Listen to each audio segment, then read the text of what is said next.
જિંદાબાદ. આપણા દેશમાં આપણું રાજ આવે કે રે. બે બસો નીકળી લાલ કલરની ભાડે તમુઈ ભાડે કોની હારું ઈ આપણી હારું. હું કા ગરવાડે જવા ગાંગડી જવા નોકરી ધંધો કરીને માણસ પાછો આવી જાય એની હારું છે નથી. મજૂરી કરાવવા માટે છે. વાહ શેના માટે છે? મજૂરી કરવા માટે. એ મજૂરી કરાવવા માટે. કાઠિયાવાડમાં કોણ જાય તે કે ભીલ. કપા કોણ વીણે તે કે ભીલ. ભાગ કોણ રાખે તે કે ભીલ. ખાડા કોણ ખોદે તે કે આદિવાસી. કડિયા કામ ચાલતું હોય તે આપણો માણસ. ખેતી કરતો હોય તે આપણો માણસ. રોડ બાંધતા હોય તે આપણો માણસ.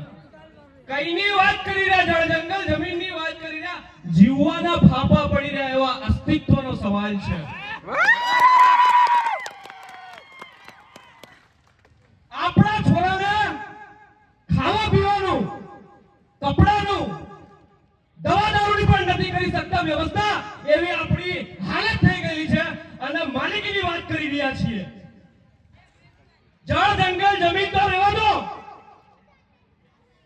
આપણા ખાવાના પણ ફાફા પડે એવી હાલત છે. શું કામ છે એનો સવાલ તમને થવો જોઈએ અને એનો જવાબ પણ હું તમને આપીશ.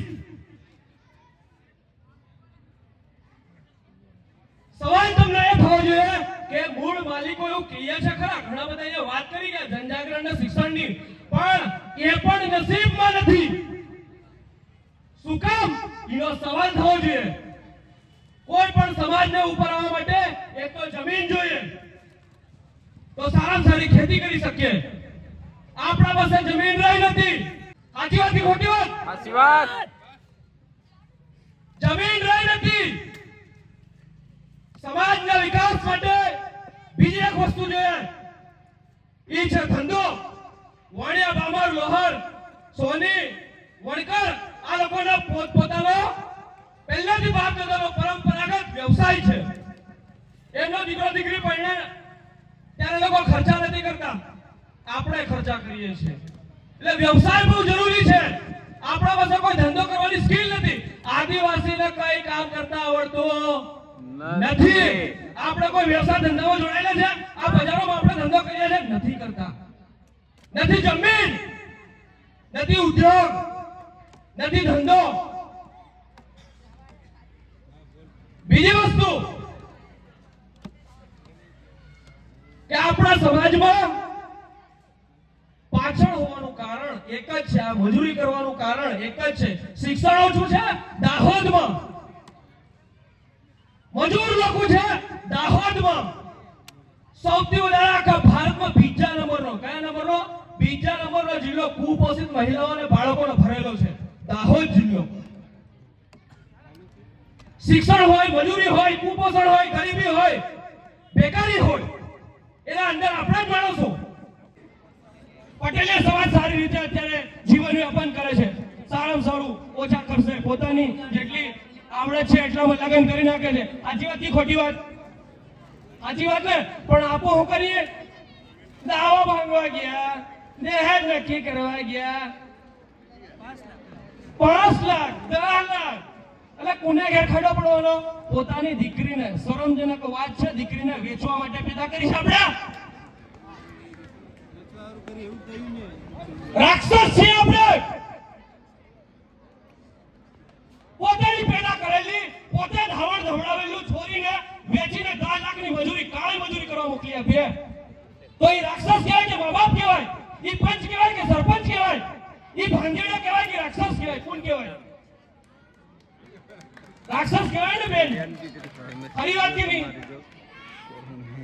આપણા ભીલુની પંચ બનાવી દીધેલી છે અને ગામે ગામ ફરી રહ્યા છે. ગરબાડા તાલુકામાં 6ઠો દિવસ છે. તો મીટિંગ છોડી નહીં તમારી કને આવ્યો છે મારી વાત મેળવા.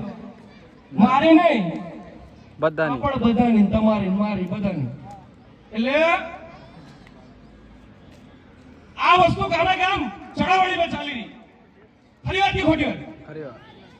હવે તમારા ગામમાં તમે નક્કી કર્યા, અમારા ગામમાં અમે નક્કી કર્યા, ચડાવડીમાં ચાલી રહ્યું બધે ગામે ગામ. એટલે આને કંટ્રોલ કરવા માટે સમાજની પંચ હોવી જોઈએ, ભીલોની સમાજની પંચ હોવી જોઈએ.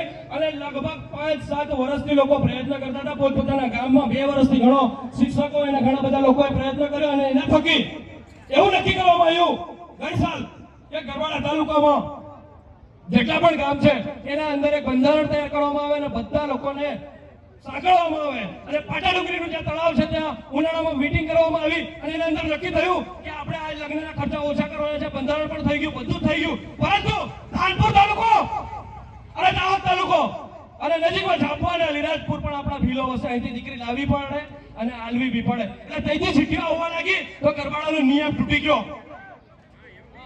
આ વખતે દાહોદ જિલ્લાના 9 તાલુકાની અંદર આપણે બંધારણ લાગુ કરવા માટે મક્કમ થયા છીએ. અને એના થકી પ્રચાર પ્રસારમાં ગામે ગામ ભીલોના જેટલા પણ ગામ છે એ ભીલોના ગામમાં જઈને દાહોદ જિલ્લાના 576 ગામમાં રથ ફરવાનો છે. એના જોડે લોકો આવવાના છે. ગરબાડા તાલુકામાં 10 દિવસ રથ ફરવાનો છે અને આજે 6ઠો દિવસ ચાલી રહ્યો છે. 10 દિવસની અંદર 41 ગામડા ફરી વળવાના છે. એવી રીતે ઝાલોદમાં, સંજેલીમાં, ફતેપુરામાં ત્યાં આવી જ રીતે રથ તૈયાર થઈ ગયેલો છે, ફરી ગયેલો છે. લોકો તૈયાર બી થઈ ગયેલા છે કે ભાઈ ચાંદી લીધી હતી કોઈની કણ ટકી નથી. ઉને પાડી રહ્યા સોનીઓને, એ બીજા લોહારું નહીં પાડી રહ્યા. દહેજ લીધું તો એ બી દહેજ કોઈની કણ ટક્યું નથી. ચાંદલો લીધો એ પેઢી દર પેઢી મજૂરી કરવા જાય, મજૂરી કરીને રૂપિયા લાવીને એ આપણા પોરિયા હારું કાપુ કમાવા હારું કે ભેગા કરવા હારું નહીં, પેલા વ્યાજવા ભરવા હારું લાવી. ખરી વાત છે ખોટી વાત? ખરી વાત ને? પેલા વ્યાજવા વાળા એમ બટા પેલા હોળી પર આવવાનો છે કેટલીક વાર સુનાર રાહ જોઈ રહ્યો હોય, વ્યાજવા વાળો રાહ જોઈ રહ્યો હોય અને બીજા બી મંડપ વાળા, ડીજે વાળા કોઈક ના પડ્યા હોય યા બી રાહ જોઈ રહ્યા હોય. હમણાં ઉનાળો આવે ને ત્યાં બધા તાકી રહ્યા, બધા ગોડાઉન ભરી મેલ્યા. હું કા ભીલોના લગ્ન આવી રહ્યા. ખરી વાત થી ખોટી વાત? અને એના અંદર લોકોની કમાણી કરી આલી રહ્યા અને આપણે ઘેર ખાડો ખોદી રહ્યા. આપણું મજૂરી કર્યા તે બી લાવી નહીં. હું ના બંગલા બંધાડો હારું લાવી રહ્યા. આપણી હારું આપણા પોરિયા હારું લાવતા નથી. સાચી વાત ને? એટલે આ વખતે દાહોદ જિલ્લાની અંદર ગામે ગામ 9 તાલુકામાં આ રથ ફરવાનો છે. હવે ધાનપુર તાલુકાને હું અહીંયાથી મદદ કહો તો મદદ, આહવાન કહો તો આહવાન. તમારે તૈયારી બતાવવી પડશે કે આપણા છોરાને દર વર્ષે પેઢી દર પેઢી મજૂરી કરાવવાની છે કે આ રથમાં જોડાઈને આપણે આ સુધારો કરવો પડશે. પટેલના છોરા કલેક્ટર બને, મામલતદાર બને, પીએસઆઈ બને, તલાટી બને, શિક્ષક બને અને એવી નોકરી કરે. આપણા છોરાને આપણું મજૂરી કરાવવું ખાલી